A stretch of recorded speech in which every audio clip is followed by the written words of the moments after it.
Wow. The chat section is already completely fired up. Oh, my gosh. Karen Reed goes on trial for murder again. But should the Massachusetts State Police be on trial for corruption? And should a former cop or two, or somebody who was inside that former cop's house on this fateful night, be on trial for murder themselves? It's riveting. It's Hot Mics with Billy Bush, presented by our friends at LA Golf.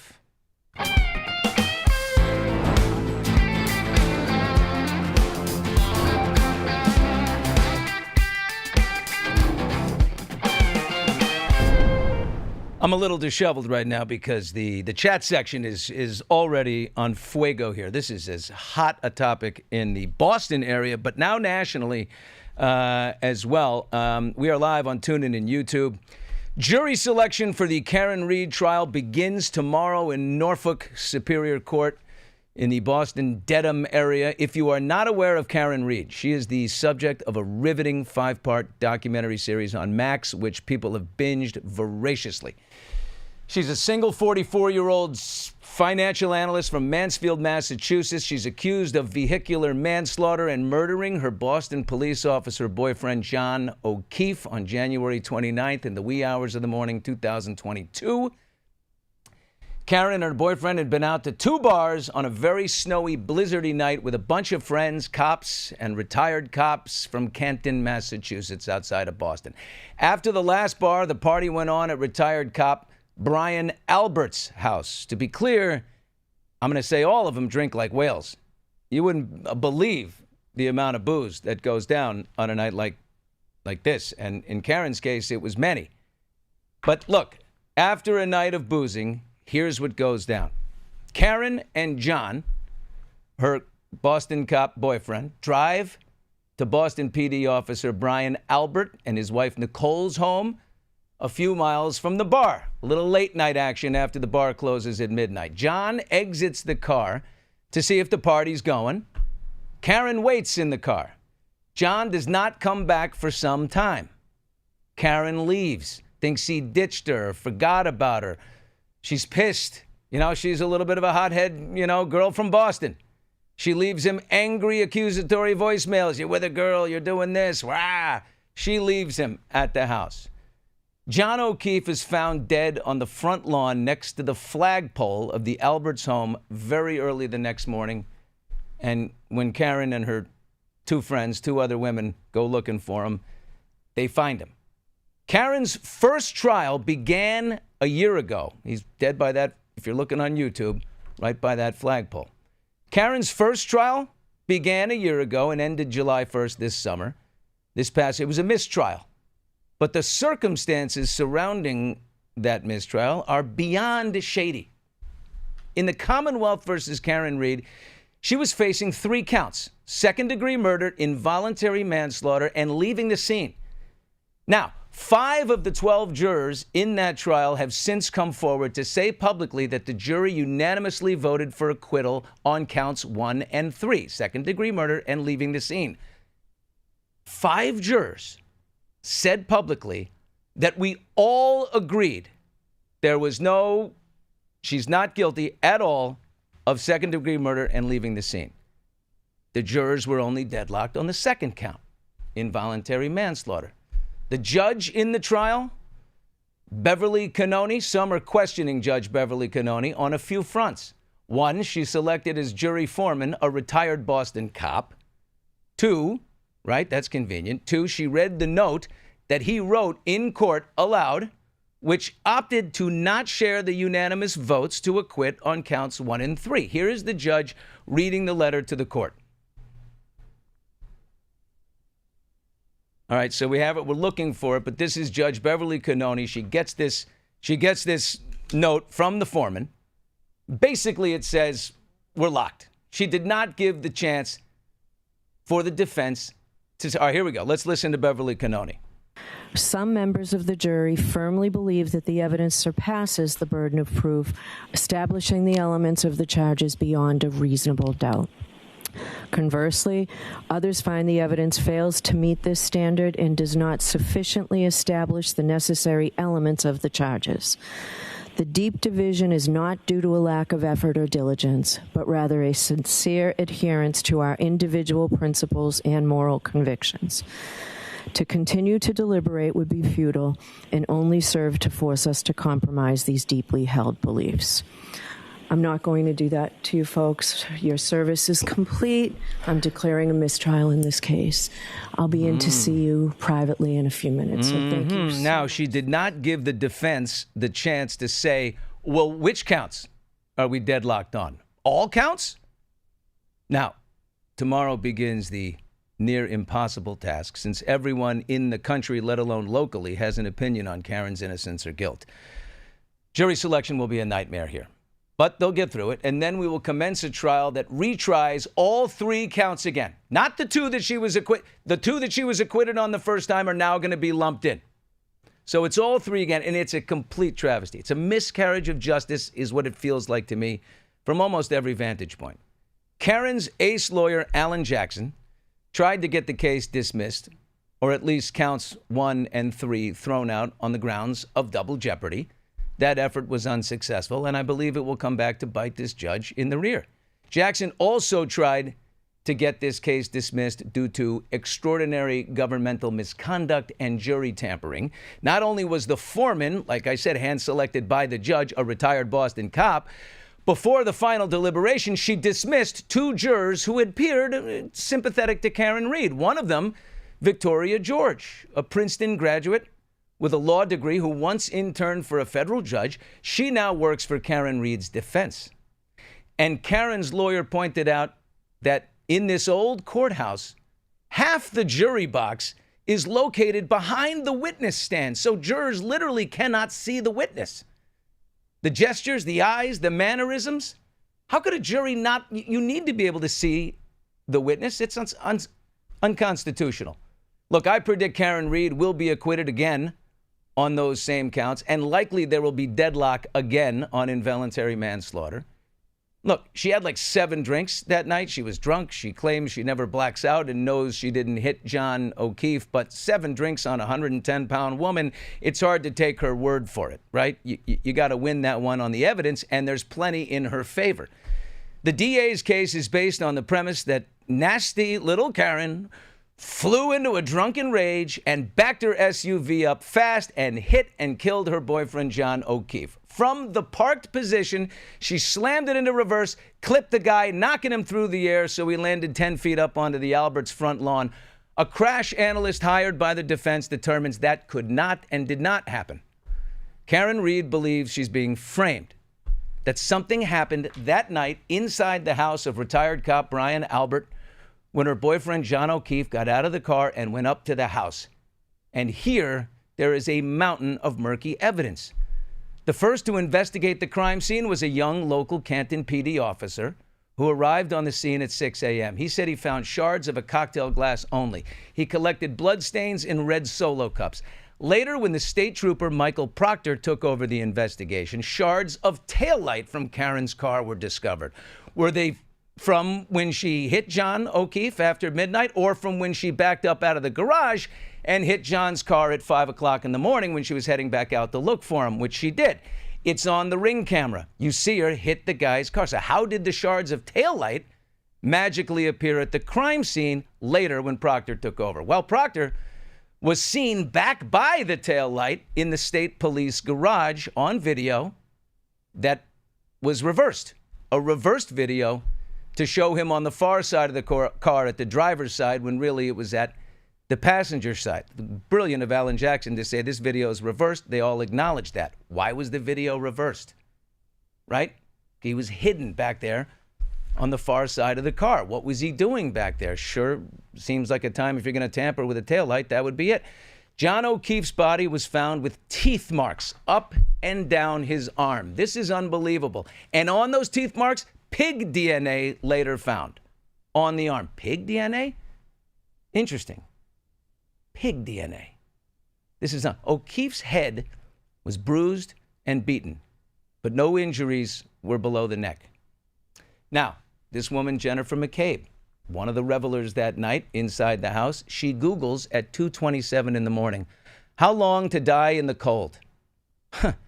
That was deleted and then re-Googled twice at 6:30 in the morning when they allegedly found the body on the front lawn. It's later revealed another cop inside the house, another reveler, Agent Brian Higgins, has a string of 50 or so flirty texts with Karen, giving him reason to not like the deceased John O'Keefe. I mean, look, Karen's definitely provocative, and she was, flirting with this guy. They have many texts. You're hot. Do you like me? Oh, I like you from jump. Yeah, come over to my house. She says she was all over this guy. Well, Higgins later destroys his phone.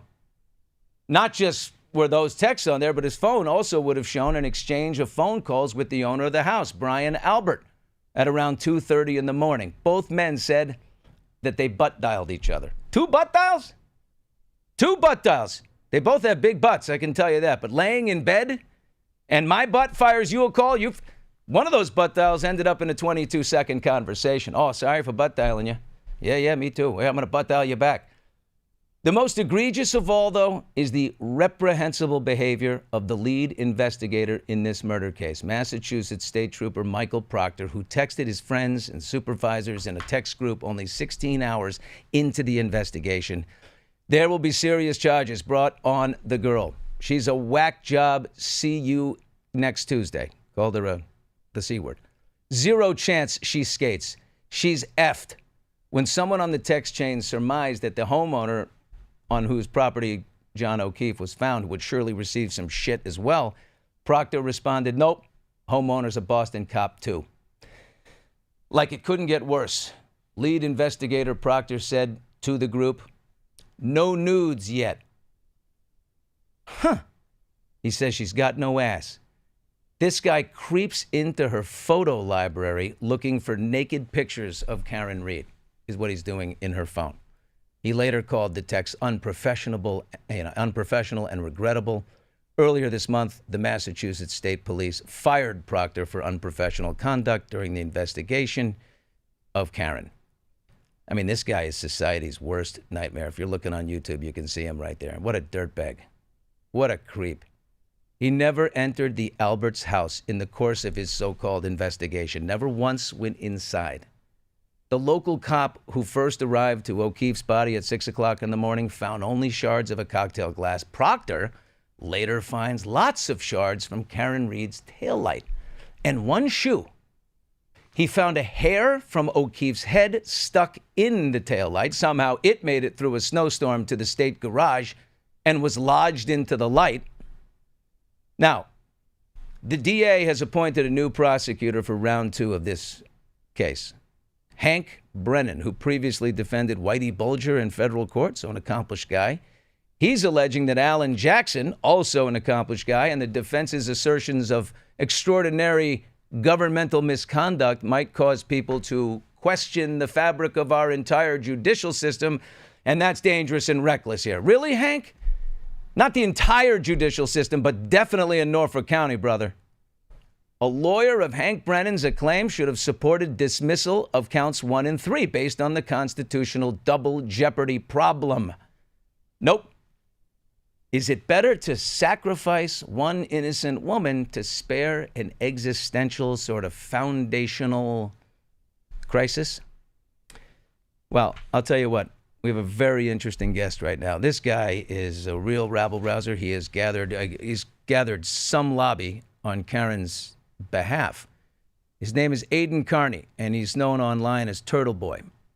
You got a podcast, there he is, Turtleboy, with us right now. I'm going to call you Turtleboy because your fans are in the chat section going nuts here, and that's what they're calling you. So, Aidan, Turtleboy, you gained notoriety for your coverage of Karen Reed's case. You organized protests in support of her. How did you get involved in this?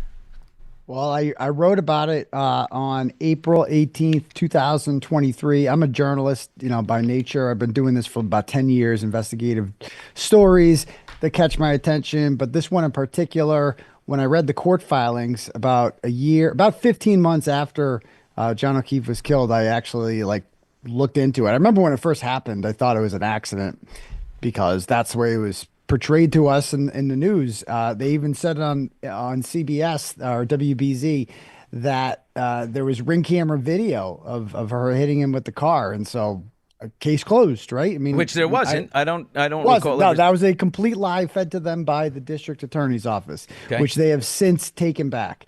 But I bring that up to talk about how the public narrative was kind of crafted with this and why people like me weren't suspicious of it at first. I forgot about it, and then 15 months later, I read a court filing about the Google search, the 227 Google search that Jennifer McCabe conducted for How Long to Die in Cold. And then I just did a deep dive reading all of the court filings with this. And it just became apparent to me that I was sitting on the story of the century here, the most unreported story in the country. And I just did a deep dive into it. And it became apparent to me, and I think anyone who's being honest, that she did not do this, that someone else did. We don't know exactly who, but we know that it happened inside Brian Albert's house, and that it's covered up after the fact. And so I did my first. This state trooper never goes in. He never goes into the house. He's leading the investigation, never sets foot into the house. What do you've played this over in your head a million times. I mean, I have my own theory. Do you have a theory that of what might have happened on that night and who might have done this? Yeah, I mean, I don't obviously I don't know every detail of what happened, but my general theory is that a lot of alcohol, you know, you got a bunch of guys, a lot of testosterone, a couple meatheads there. And, you know, John's a big boy too. John's 6'2", 220 pounds and a cop, and he's drunk. And he gets invited to this house for an after party. And I think he walked into a hostile environment. Words were likely exchanged and a fight broke out. Yeah, one of the guys in there has been texting with his lady. So he's got, you know, this Brian Higgins guy, an ATF agent. He's been texting. There's 50 texts between Karen and him, and they're flirty and they're the whole thing. So who knows at this point? No one knows if John has found out about those, but he definitely doesn't like John because he likes his lady.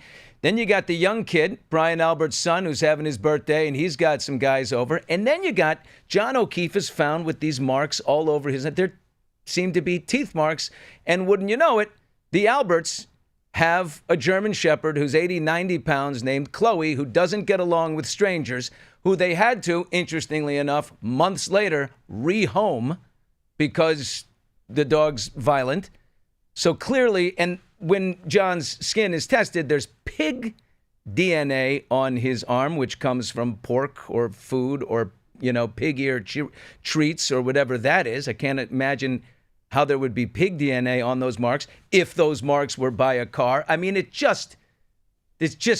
almost too much. It must have been some type of row, some type of fight, and there was no wounds to his body. Nothing. No below bruises, the neck. broken bones, nothing that you would typically see in a motor vehicle collision. Nothing like that. Like I said, his arm had linear, kind of parallel abrasions up and not abrasions, Scratch marks, lacerations teeth, up and down the arm. And you know, until the trial happened, we didn't know how they were going to explain those. If we thought that they're going to say that this head hit the taillight. No, they came up with an even crazier theory that John O'Keefe, I guess, had his arm out like he was hitchhiking or something, and that she backed into him at 24 miles an hour in the snow in just 60 feet, which is physically impossible. I've tested it out myself. You cannot hit 24 miles an hour in 62 feet in that type of vehicle. It's physically impossible, especially in the snow. In the snow. And their theory is that his arm hit the taillight, and the arm shattered the taillight into 47 pieces that acted as daggers and then sliced his arm up and down. There wasn't a single drop of blood on any piece of taillight. In fact, there was no taillight found at the scene when the Canton Police Department searched it early in the morning on video. We got a video of them searching it, and there's no taillight there. Yet magically, hours later, 11 hours later, when the state police do a CERT team search of the area, we still don't know who's on the CERT team. A posse of guys show up, and at 5:45, they start shoveling. And lo and behold, someone, we don't know who, because they never testified, found taillight. Somebody found 4 pieces of taillight. And instead of just, you know, doing a complete search, they just left the scene unattended. And then over the course of the next 3 weeks, they found 47 pieces of red polycarbonate taillight scattered in the exact same place where the Canton police had searched at 7 a.m. that morning and not found a single piece of tail. It just wasn't there, and then it was there. It didn't appear there until after Michael Proctor had the car towed back to the Canton Police Department, something he lied about for 18 months about what time he towed the car. So it would give him plausible deniability, I guess, as to how that taillight could have got there. But the taillight didn't appear there until Michael Proctor had the car towed back. Like you said, they never searched the house. If a dead cop goes on your yard, Billy, or a dead cop is found on my yard, I got news for you.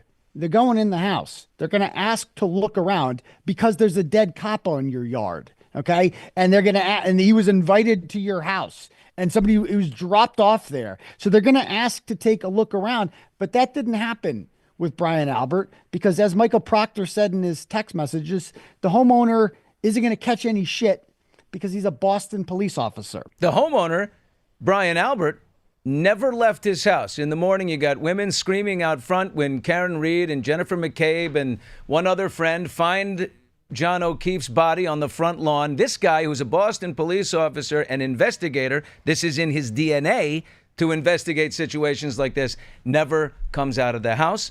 And we know the lead in that guy right there. If you're looking on YouTube, Brian Albert. He never comes out of his house one time. And as you know, Michael Proctor never goes in. If you are just joining us right now, I'm talking to Turtleboy, Aidan Carney, who goes by Turtleboy. He is a podcaster, a journalist, and he has been on the Free Karen Reed, I guess for the last 2 years on that crusade. He started it. Look, there's so many things that are troubling here, but the idea in the end, if this comes down to a massive police conspiracy of cops and former cops getting together with their children and their nieces and their friends to everybody to keep the same, that's the one thing that's just, how is it held together this long? If it's one giant conspiracy, how no one has broken? I mean, I think of this. Yeah, I mean, people say that, but why would it break? I mean, why? So why would they? It can't break. Then they got to go to jail. It's not breaking because they got away with it. It's you like, got one girl, this Julie Nagel, says she left the house at 12:30, and she says, "Oh, wait a minute, I did see a black blob." Yeah, that story evolved. That was initially a shadowy figure, and by the way, she wasn't interviewed by police until 9 months afterwards, after the defense had pointed out that it was odd that not a single person who left the house that night saw a 220-pound man lying just feet away from the curb, and they all drove right past him. So they needed someone to say, like, oh, yeah, I might have seen something there. And Julie... Yeah, it was a blob. And how big was the blob? She said 6 feet, 6 feet. So the size of a man. Essentially. How about that? That was the snowplow driver who was coming by, this guy, Lucky, I think, I can't remember what lawyer it was, said, Lucky's not going to be able to buy a beer in this town for a long time. Lucky was trying. They asked Lucky, the snowplow guy, when you went by at 2:30 in the morning, did you see anything? He said, absolutely not. He's got the biggest, floodlights in town. What do you imagine happens here? My prediction at the beginning was that the same thing's going to happen. Like it was in the first trial, the jury they'll have to acquit Karen Reed on murder and leaving the scene. But the involuntary manslaughter, I mean, in the end, when you've had 7 to 9 drinks, you can't completely rule out that she might have, because they're telling her, you said, not only they're all saying, when you were there in the scene, you were screaming, I hit him, I hit him, I hit him. They're all telling her she said that. She doesn't remember doing it, but she had many cocktails, Turtleboy. Yeah, they're not all telling her that. Most of the first responders that testify said that she didn't say anything like that. I hit him, I hit him, I hit him. Absolutely not. Like there's only 3 that said that she said that. One of whom is Katie McLaughlin, who committed perjury at the last trial when she said that she barely knew Caitlin Albert, the daughter of the homeowner who was there that night. She was the first witness who said that Karen Reed said, I hit him, I hit him, I hit him. And who got Katie McLaughlin in touch with Michael Proctor? That would be Kevin Albert, the Canton police detective who was brothers of Brian Albert, got who was supposed to be conflicted off of the case, yet he's finding witnesses and delivering them to his drinking pal, Michael Proctor. I call him a drinking pal because in text messages it was revealed that he left his gun and badge in Michael Proctor's squad car after a day of drinking together down at Cape Cod. So those are the only people that said I hit him, I hit him, I hit him. Now- That claim that Karen Reed said that. Is Karen Reed the perfect defendant? No. No. I mean, She drinks way too much. I mean, someone's got to tell her that, 9 cocktails on a 110-pound woman. I mean, and then driving the car. That's, I would say she talks too much. I think that is her biggest weakness. I mean, a lot of people like to drink. Everybody was drinking that night. I don't fault her for drinking, but I fault her for making her life more difficult, if you will, making her case more difficult with her own words, just unnecessary, unforced errors by saying things that the Commonwealth is taking out of context, and just makes life more difficult for her. It's just completely unnecessary. Give me something she said that's problematic for her. Like in this most recent, documentary she did, she said in the documentary that she had 6 drinks. There's no reason to say that. You don't need to say that. Let them say that, And she said that kind of like when this is all over, I could just use a drink. It's like, oh, when she said I saw I'm like, that. don't say that. I totally get it because, it's stressful and you want to drink after that. But it's like not when you're on trial and they're accusing you of drinking and driving and killing someone. It's unfortunate. It's not fair that she can't say these things, but you gotta do what you gotta do to get yourself acquitted and get yourself out of this jam. The facts of the matter, stick to the facts. The ARCA experts, who both have PhDs in crash reconstruction and their biomechanics and all that good stuff, they both said that it's physically impossible for John O'Keefe's injuries to have come from an automobile collision. Point blank, that's it. Dude wasn't hit by a car. Nothing else matters at that point. I hit him, doesn't matter. All the testimony of the McAlberts, as shady as that is, that doesn't matter. The fact of the matter is that she didn't hit him with the car, which means somebody else killed John O'Keefe. Is the governor aware of this? I mean, she's useless. She chimed in about Proctor's text messages, because that's it. But other than that, you would think she claims to be this, liberal, person who wants to hold police accountable and all this. And here you have the most blatant story of police corruption ever.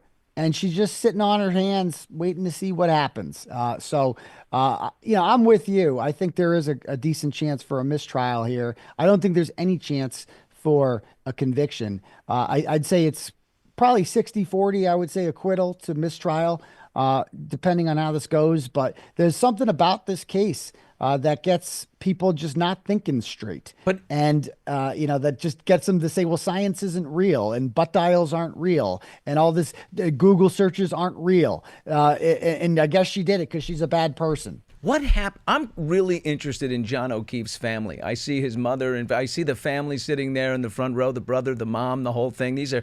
Let's just, in all of this, we got to take a moment to talk about what a good guy John O'Keefe seemed to be. I mean, his sister died, and Officer O'Keefe, takes her son and daughter, his niece and nephew, as his own to raise them. Like, what a upstanding fella. Now his memory is in our rear view in a major way because we've got this disaster in front of us here. They're going after Karen. But what about his family? Like, are they sitting there? They're seeing the same evidence we are. We're seeing the teeth marks of clearly an animal of something all over his arm with pig DNA in there from pig treats or from pig ears or whatever it is. We're seeing, that there are no wounds below the neck, but there are to the head. They're seeing all the same stuff we are. Are they keep the police family together and sacrifice this young woman, keep the family together above all else? Or are they going to want to see it at the end? Who did this to our son? And let's go after that person. In one ear and out the other. That's what all that stuff is for them. They're in too deep. They Jennifer McCabe got to them early. On that morning, she was calling Peggy O'Keefe getting it in her head that Karen Reed did this. By the time Karen Reed she got out of the hospital, she was involuntarily sectioned for allegedly making statements that she was suicidal. And by the time she went back to the O'Keefe house and got back there, Peggy O'Keefe had already made accusations that she did this. And they had a volatile relationship. I mean, Karen and John were, they probably didn't love Karen in the first place. And even, John's nieces and nephews, whom he was raising, talked about how their relationship was not so great. And again, Karen is texting another man, not their son. You're hot. Let's all agree Brian Higgins is not hot. Can we first of all we can all there's we nothing can all hot. agree to Higgy that. Baby is not hot. One look at, do we have a picture of Higgy Baby from our YouTube crowd here? Put up Higgy Baby for a second. I think the whole court should come together and say, yeah, not hot. Okay? Not when you see the handsome John O'Keefe with the baby blues and the whole thing. This guy, you'd kick him out of bed for eating crackers for sure. Yeah, that's not even a consolation prize. So I think that, obviously their relationship was not ideal. You can hear that from her voicemails. You can hear that just from reading the text messages. Like, they probably shouldn't have been together. And from reading their text messages, I'm not like a shrink or anything like that. It seemed like neither one of them wanted to leave. Like, both of them knew that they should leave, but neither of them wanted to pull the trigger. I think a lot of people are in relationships like that in general. But it certainly wasn't like she's not going to kill him. Like, they could just break up. She's not going to kill him over this. And by the way, that night, they were lovey-dovey. Like, at the bar, when she walked into C.F. McCarthy's, they went over and she hugged him and they like kissed. And, that's better than a lot of people have for relationships. So this idea that they were in this toxic relationship where they were just fighting all the time, and she decided that she was going to finish him off that night on the front yard of a Boston police officer is just madness. I mean, they say that Karen Reed, Occam's razor, is the simplest solution, right? Is often the correct one. The simplest thing here is not that a woman defied the laws of Newton's physics on Brian Albert's front lawn. That is not the most logical explanation. The most logical explanation is the guy with two black eyes and a gigantic cut in the back of his head and dog bites on his arm went in that house and got the crap kicked out of him. And then they threw him on the lawn and he died of hypothermia. That's the most logical explanation to all this. Wow. By the way, the chat section is on fire here. Lots of people weighing in. You've got a lot of thick neck Higgins, Christina calls him. Wow, this is unbelievable. People are really fired up about this in your area. Howard, listen, you yourself, you have a little bit of a legal issue yourself. Is that over with? No. Intimidation of witnesses. You were showing up at lacrosse games, shaming some of these people. What'd you do? I mean, I showed up. What I did showed you up do, as a Turtleboy? reporter. I went up to Jennifer McCabe and I asked her why she Googled how long to die and cold at 2:27 in the morning. Because it seems like that's what a reporter should ask somebody. Mike who Wallace Googled, right there. Yeah, and then delete it. I mean, that's what reporters used to do. They just ask people questions. So I asked her this question, and she's smiling, treating it like it's a joke. And I'm there for about all of 7 minutes. And on my way out, I call them cop killers because to me, definitionally, that's what they are. What do you call people who killed a cop other than cop killers? So I called them that on the way out, and I got indicted for witness intimidation for that. And so the purpose was never to, of course, witness intimidation. When you think of that, that's like when the mob or gangsters tell you, like, you better not testify against my homie or else we're going to break your legs, or, you better not testify. You better change your testimony. I didn't say anything like that. I just asked her questions. I made these people feel uncomfortable, I guess. They didn't like these questions I asked. Too bad. That's not witness intimidation. I wasn't trying to get anyone to change their testimony or not testify. The Commonwealth knows damn well that I'm never going to be convicted of this. The whole purpose of these charges with me was simply to muddy the waters with Karen Reed. They want to associate her with me, and they want to say, well, she's bad because she's associated with this guy who's got all these felony charges for witness intimidation, so she must be guilty. She must have consciousness of guilt. That's what they're calling this. And they got our phone records, and they saw that we'd talked a bunch of times. God forbid two human beings talk on the phone, especially a reporter, and the subject of his reporting. So they're trying to make it sound all nefarious, but it's really just, what is traditionally called doing a journalism. Yeah, Aiden Carney is Turtleboy, and he's been all over this. We've got a question in our control room from the chat section there. Steve, by the way, you'd like him, Aiden. He's like, what are you from, Newton or something? What? Leominster, born in Lin City of Sin, baby. Lin City of Sin, Leominster. All right, what's the question in the chat? All right, from Gunner 8S. Why did Karen not go into the house after waiting for John for a while? That was never the plan. The plan was always to drop him off there. She didn't want to. I mean, these are grown-ass people. Who goes to after parties? That's what I never understood that. I'm like, you guys are all like in your 40s and 50s. You're going to after parties like you're like in college still? Like, what are we doing It's here? not a And Karen- party. It's getting wasted in someone's kitchen. It's not even, it's yeah, like, oh. it's like, who the hell wants to do that? And so Karen Reed, like John's the one that wanted to go. And so she brings him there. And she drops him off, and the house, I guess, was extremely dark. And she's like, just text me to let you know, like, text me to let me know you're good. So the plan was never for Karen to go in the house. The plan was for her to drop him off, her to say, everything's all set. See you later. And he never did. And that upset her very much. And that's what led to those angry voicemails you heard. You're with a girl, you're doing this, you're doing that. Yeah. Okay. So I'll tell you, Turtleboy, we've got one of Karen's very good friends. I'm sure you know Nick Rocco. Mm-hmm. Yeah, Nick's an interesting character. He's raised some money for Karen. Really interesting. He won $1 million, this guy, in the lottery with a scratch-off ticket. He won it with a scratch-off ticket. He's using some of that money to help Karen Reed by raising $500,000 for some of her for her defense analysts and some, because I mean I think the case is pro bono, but he's still, you know, they got to pay some of these. The experts. That's what's costing all the money. Endless experts. Yeah. Yeah, so we're going to talk to him. Turtleboy, what an amazing thing. You must feel, you know, I guess the final thought I have with you is if Karen gets acquitted or there's a mistrial and she walks, which I believe will happen, the Peggy O'Keefe, the O'Keefe family, they're sort of all in here with the fraternal order of police and the Alberts and everybody, that they're probably not going to turn around and go after the actual person, the actual culprit. So whoever did it is going to get away with it. That's right. That's right. I mean, barring federal intervention, and we're told that the federal investigation is over, that will be the case. Is that, and that's unfortunate because we'll never have closure. Like we'll still be divided in our camps, and they'll say that she got away with murder. But you know what? That's fine. Because she is innocent. She clearly didn't do this, and in this country we don't put people in jail for the rest of their lives because you think they might have done something, or because they're not a nice person, or because they left angry voicemails, or because someone else did something and you are going to cover that up. I mean, right. We don't put people in jail on a hunch in this country. It's beyond reasonable doubt for a reason. So there's absolutely, I still believe this is the United States of America, and that no jury will ever convict Karen Reed.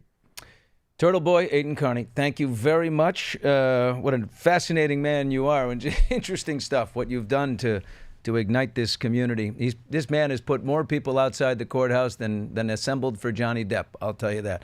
Appreciate it. Let's stay in touch, shall we? Will do, Billy. Thanks for having me. All right. Thanks a lot.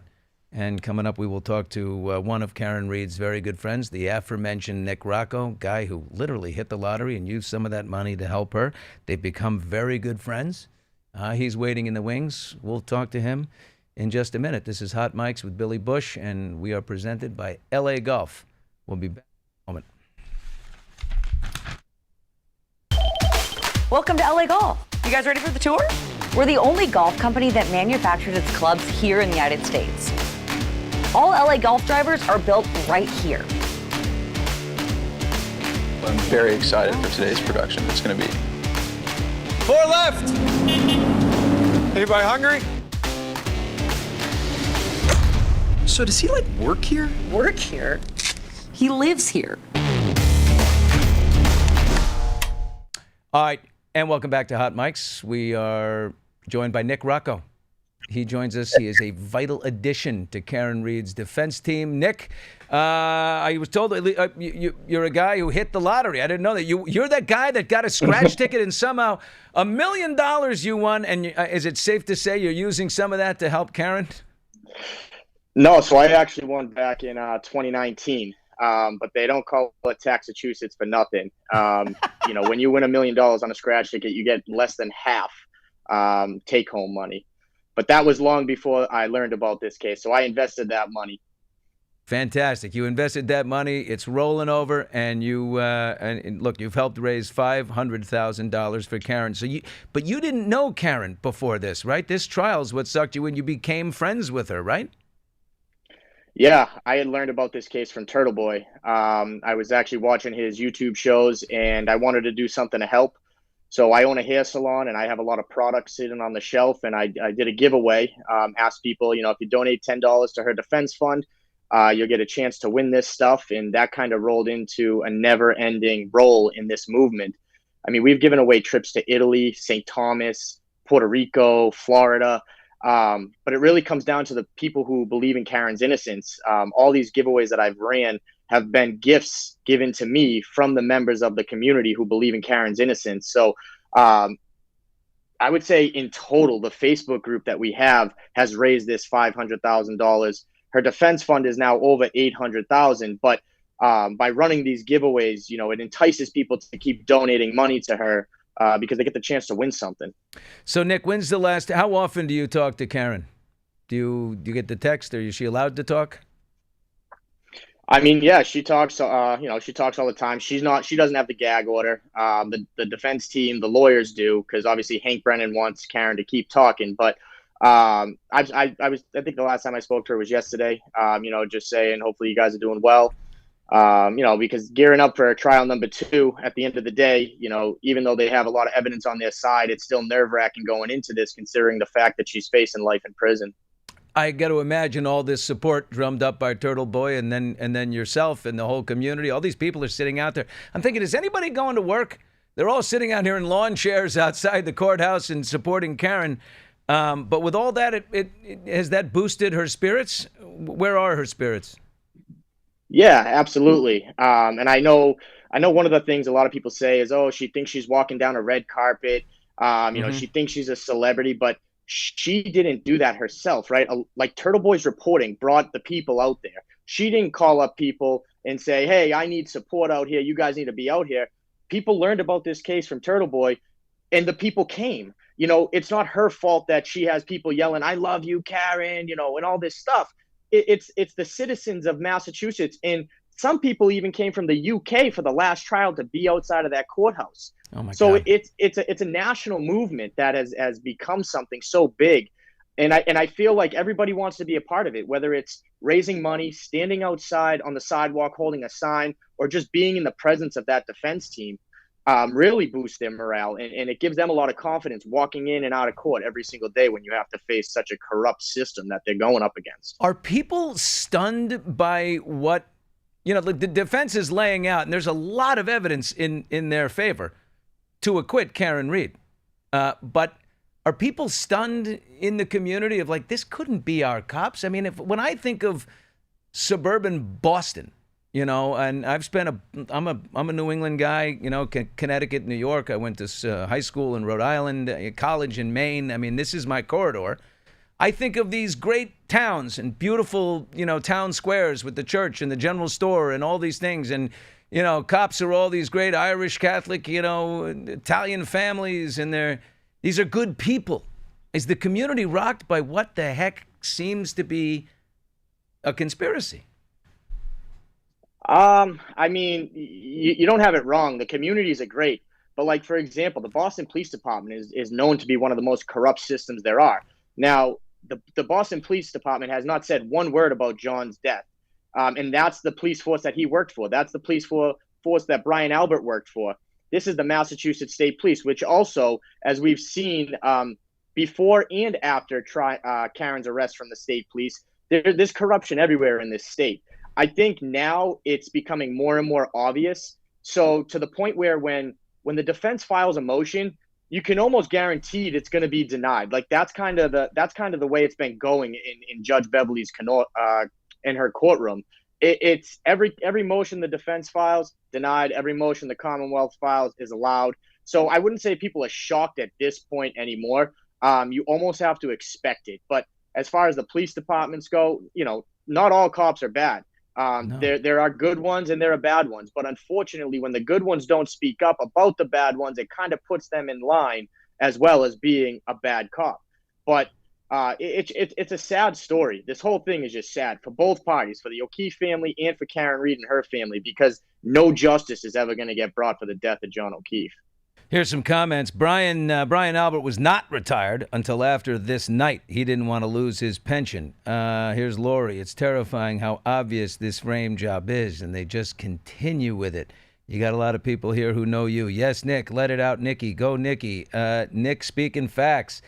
You got this DA, Morrissey. People are they don't like him.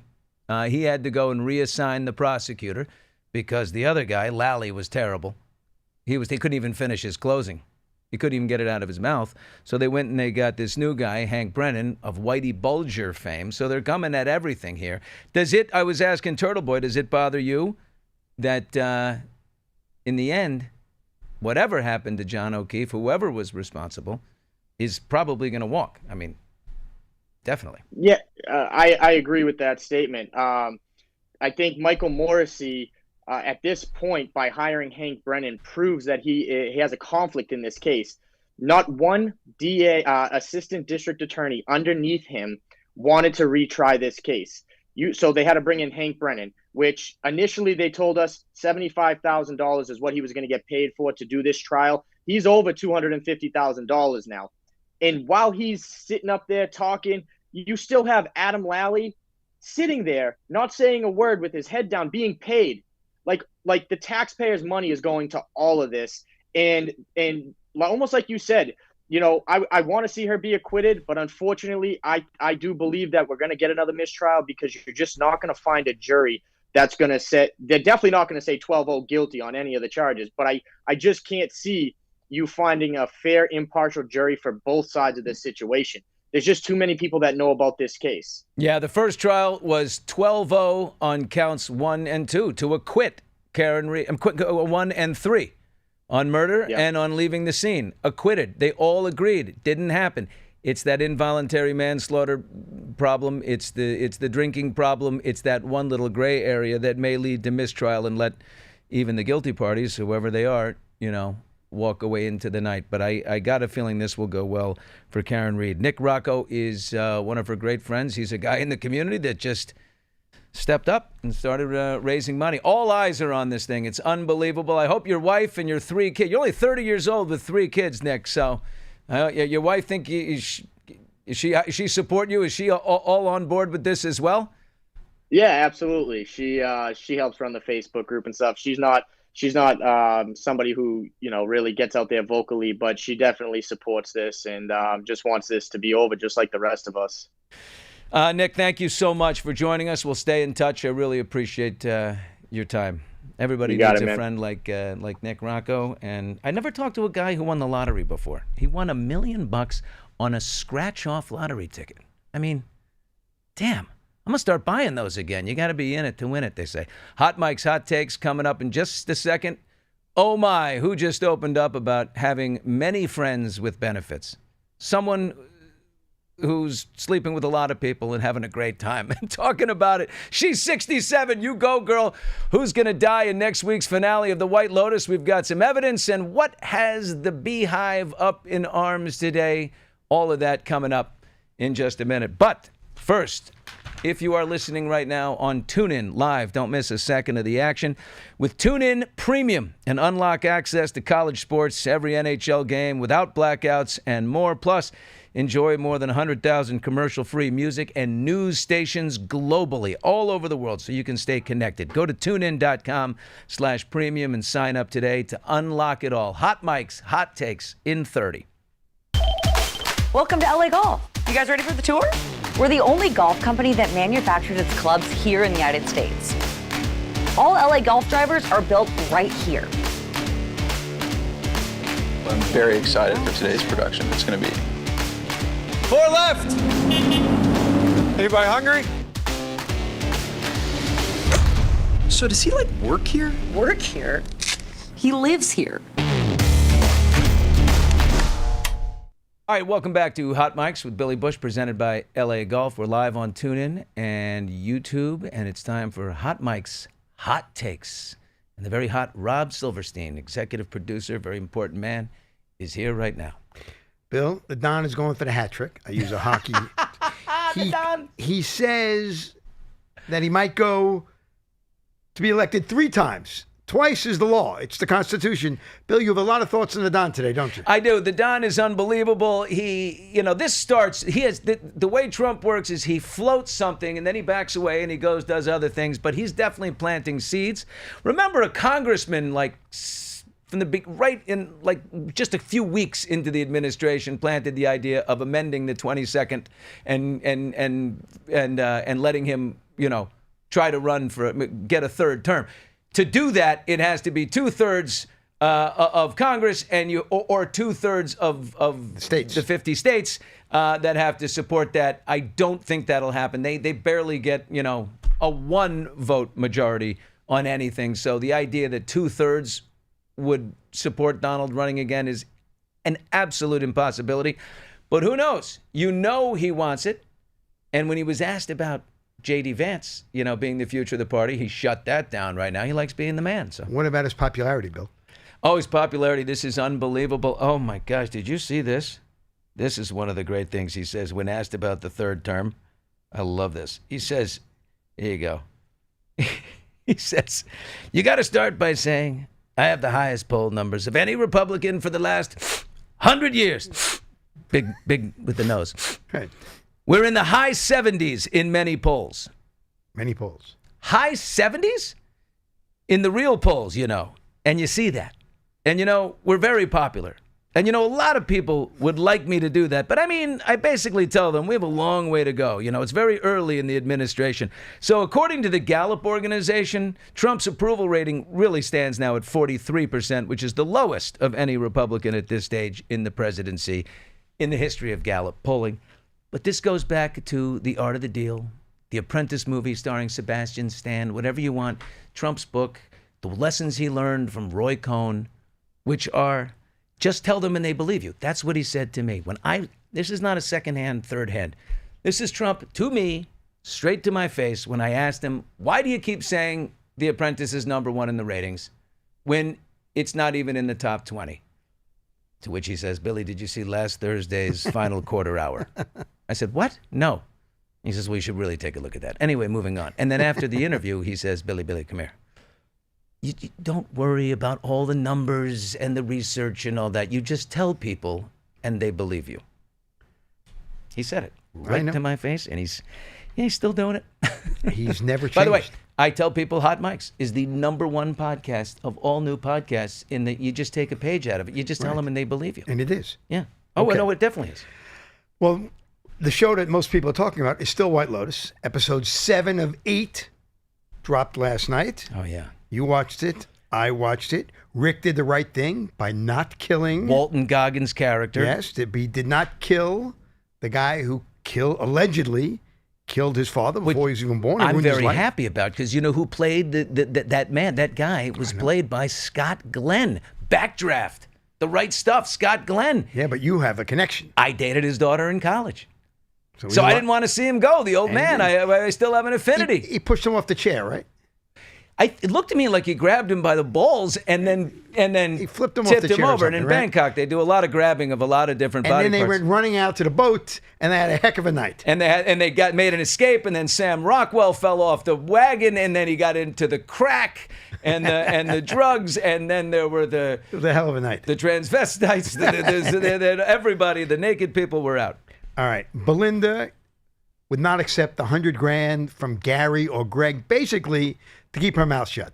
He was going to give it $100,000 to have a place to get massages, a spa of some type.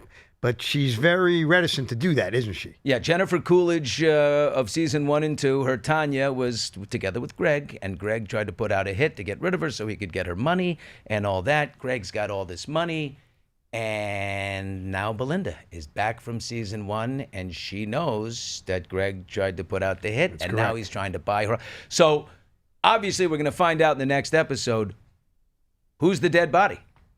We're gonna Does get to Greg that. have Belinda killed? I don't think so. We're going to get to that. Yeah, I don't think that's the Also, case. Guy Tech, I guess that's how you spell it. Guy Tech realized that Valentine was in on the robbery. All right.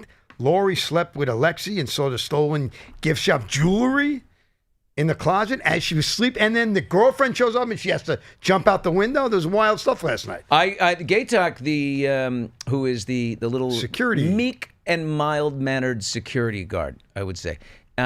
He's out with his beautiful girl. Beautiful. Yeah, biggest pop star in the She's world. a big pop star, right? Yeah, and he says In real life. In real life, big. She says to him, you're too passive aggressive. She's basically, I need a man to stand up and fight. Show me your fight. Well, he's got an opportunity because now he recognizes that the people that knocked off the hotel, they're right in front of him. He's put the pieces together. Is he going to save the day? Is he going to be a hero? Here's my prediction: who the dead Hold on, body wait, is. wait, don't say it yet.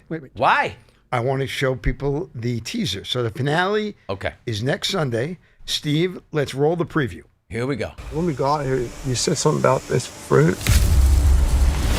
Locals actually call it the suicide tree. So, don't eat it. The season I'm not doing finale. this. It's a waste of You time. get to see the body. Now let's go.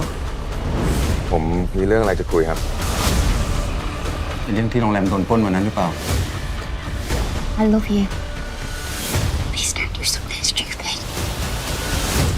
I want to be okay. Have you seen Lori? No one has lived better than we have. I love you so much.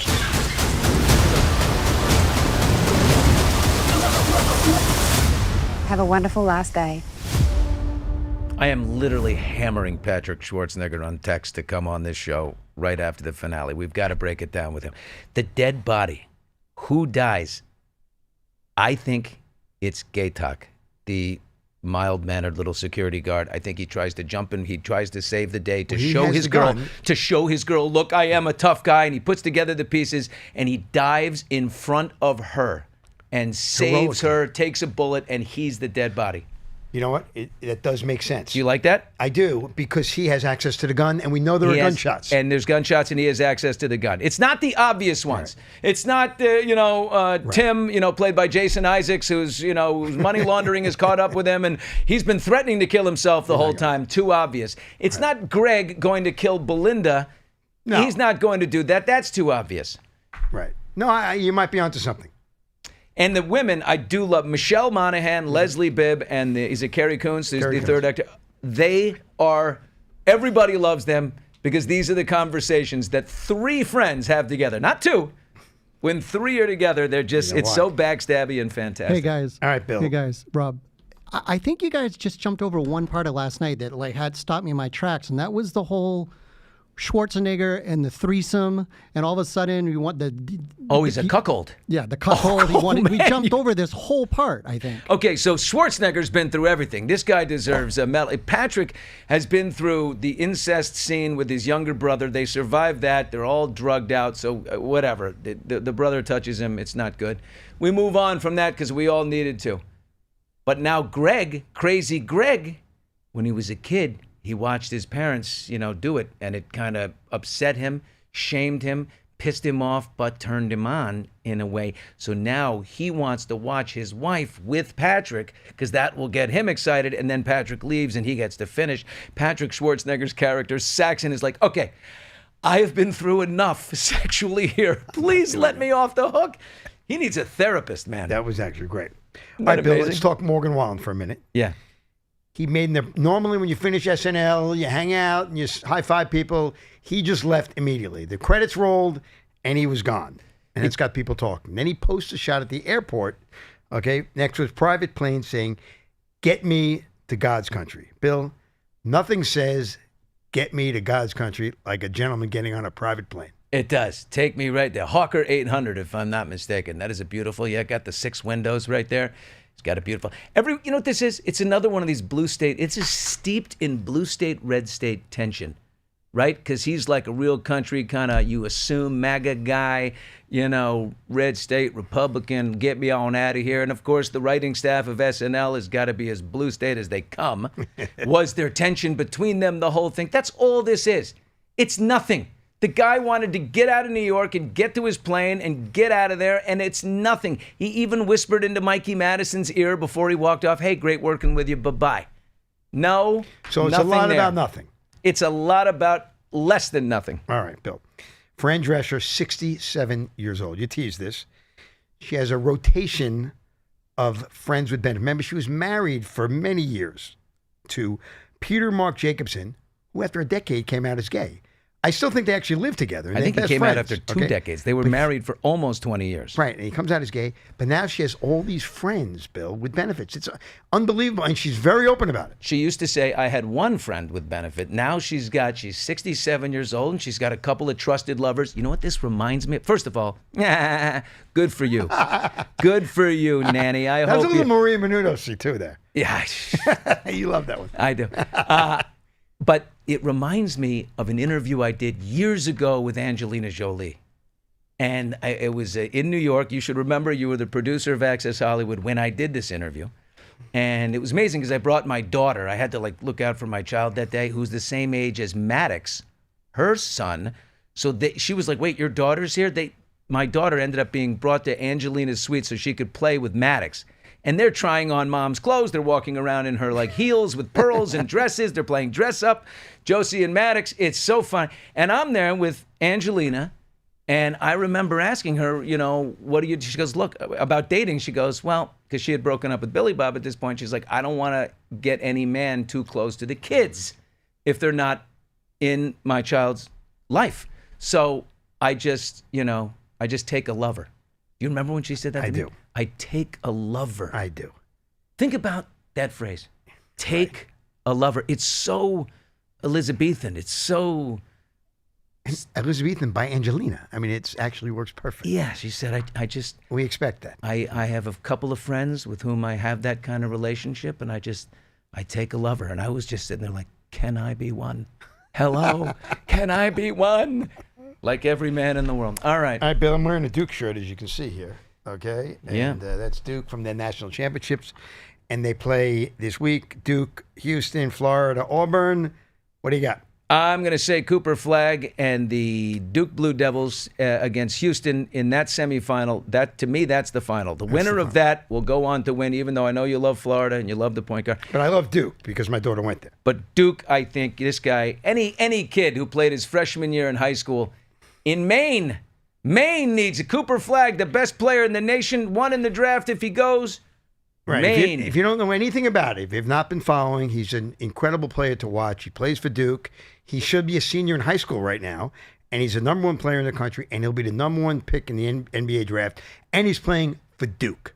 He's got his little, acne stripes. He's like a little boy, and he's just a sick athlete. I love it. And he's a throwback.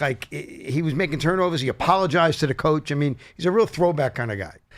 Well, that's the show. That's it for Hot Mike's Hot Takes, and that's it for us today. I will say, what a day. I am so deeply ensconced in this Karen Reed trial. We're going to be watching it very carefully. Jury selection begins tomorrow. We've got a whole slew of people and some people on the other side, people who are sure that Karen Reed did this. We're going to talk to them too. I mean, I'm going to go full. I'm going to go full defense attorney.